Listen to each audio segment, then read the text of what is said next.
I've been around a long time and active in conservative movements and politics since 1960.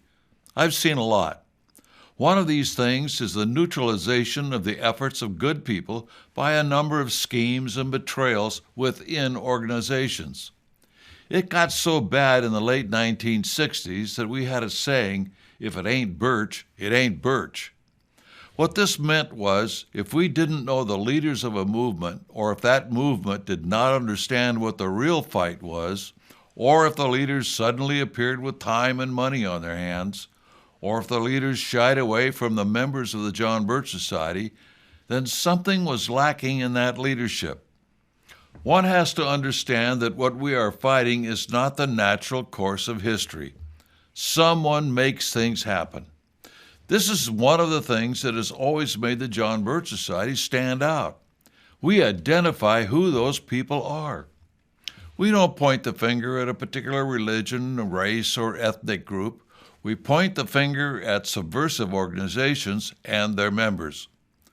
When we are achieving success, we suddenly see new organizations and schemes come on the scenes to do two things. One, get our members doing ineffective work. And two, get our members to become frustrated and quit entirely. At the same time, they get other Americans who are concerned about our country's direction involved in dead-end movements. I have seen large movements come along which built rapidly due to the media giving it publicity, making it look as if these people were the answer to our problems. The publicity was designed to get conservatives to take notice. Publicity, short of a full-scale smear, can draw attention to an organization in order to rally good people to its ranks. In other words, the publicity was designed to make it look as if the organization or personality was an answer to America's problems. That way, good people would rally to that flag and get involved in an organization which would eventually sell them out. I've seen this happen with political campaigns, religiously centered campaigns, and single-issue campaigns. Keep in mind, if something happens, it was planned that way. If a movement fails, it was either planned that way or it was led by people who didn't know what they were doing. Today, we are seeing such growth of organizations which suspiciously look as if they are designed to fail.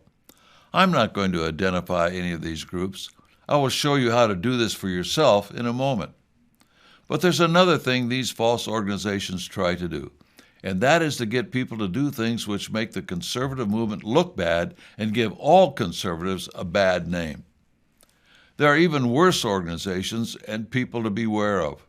Those who are trying to get people to do things which will ultimately put them in jail. And sometimes these are driven by such entities as the FBI. The supposed kidnapping scheme of the governor of Michigan recently is a case in point. It is not the only time the FBI has been involved in sting operations of patriots. They do this to get headlines so they can make the patriots of America look as if they're extremists rather than the real extremists, the Marxists. Extremists will also attempt to get people into the streets during demonstrations where they hope to cause violence.